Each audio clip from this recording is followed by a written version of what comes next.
Everybody, and welcome to Offhand Ideas. I'm very excited for this episode today because today we are going to be talking about Warner Brothers. Yes, I'm talking about Warner Brothers for the second time on my channel. Yes, the first time was about the Minecraft movie and how I don't think it is that bad. I know. I'm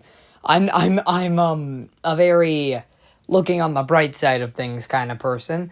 But this is another one of their theatrical releases and my thoughts on it. And that movie is The Cat in the Hat.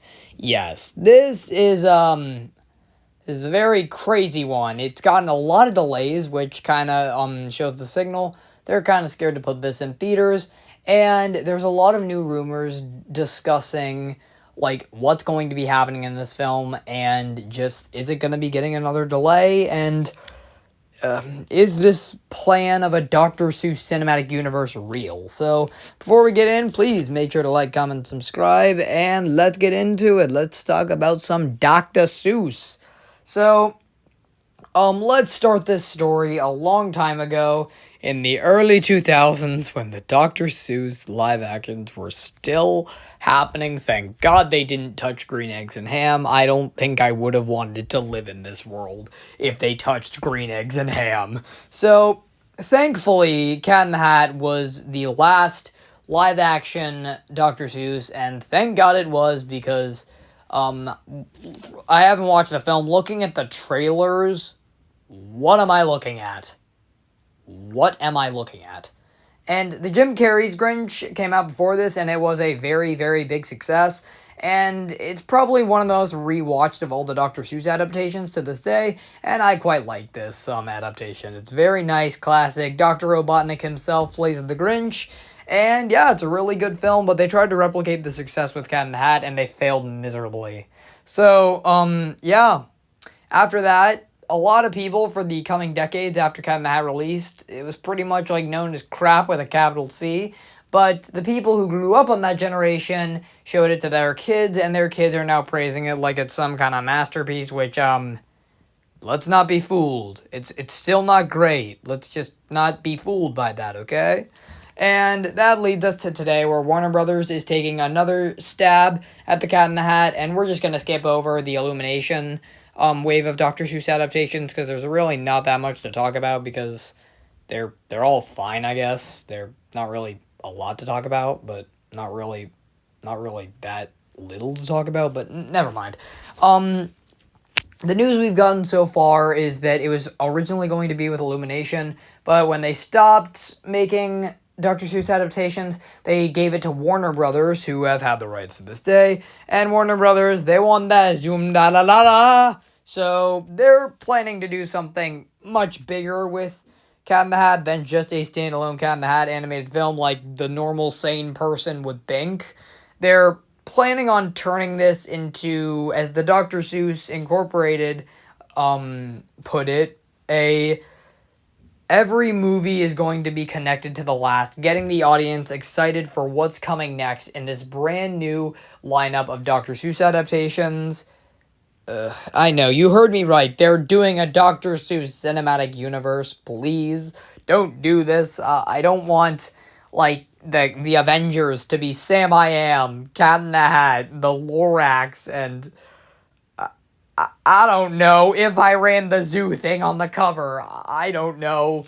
And they're all going to team up to fight, I don't know, whatever Dr. Seuss died of. And yeah, excuse that joke. It was just a joke. But, oh boy, I just want a good Cat in the Hat movie. That's really all I'm asking. And this movie was originally supposed to come out, actually in November of 2024, but that didn't happen. And it got pushed to 2025, and Warner Brothers is like, oh, di. So they pushed it to 2026, and now it's unlisted. I think it's either going to be 2026 or 2027. I honestly don't know.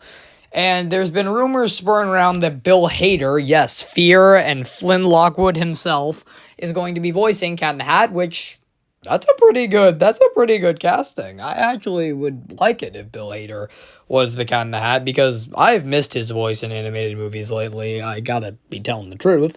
And I'd really like him to play Cat in the Hat. He'd be a pretty good choice.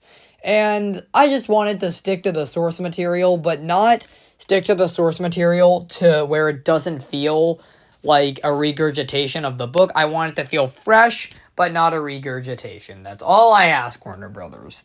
And give it some good animation, and then bibbidi bobbidi boo, you got a good Dr. Seuss adaptation. But the thing is, and my final point for this video, I don't think really there needs to be a lot of these Dr. Seuss adaptations, because if you put it in a realistic standpoint, these movies weren't really meant to exist because they really had no further meaning as books. Like, they're stories that you read to your little kids to go to sleep to. They're not meant to be like this big universe with many, many films. They're just meant to be simple stories that you read to your kids, and just that. There's nothing really else to them. And that's why a lot of the films that a lot of big corporations made have been pretty much unsuccessful because, well, there's really not much to talk about, and they really haven't captured the bar as much as the books did. But that may just be me. And I mean, the closest we've gotten was the OG Christmas special with The Grinch, which was a collaboration between Dr. Seuss and Looney Tunes creator Chuck Jones. And that's the closest we've gotten. That's still very far away from the cartoony zaniness of the original book. But maybe that's just me. Maybe, The Cat in the Hat will be a cinematic masterpiece, and I'm just gonna be just that guy, just yapping about all these Dr. Seuss adaptations. But we're just gonna have to see where it goes. I really want it to go good. The last time Warner Brothers took a stab at a cinematic universe, they turned their main character into an ancient deity. So that's fun. I don't want the Cat in the Hat to be some ancient deity that brought everyone imagination. I just want him to be just a regular cat with a regular hat, just doing regular things like a regular dude. That's so much to ask. So, yeah, like and subscribe, y'all. Comment down below what you think Warner Brothers should do in this new Cat in the Hat movie, and tell me your thoughts on this cinematic universe, and if it's a good idea or not. I'd love to know your thoughts on that, and I will see you all in the next one. Bye-bye!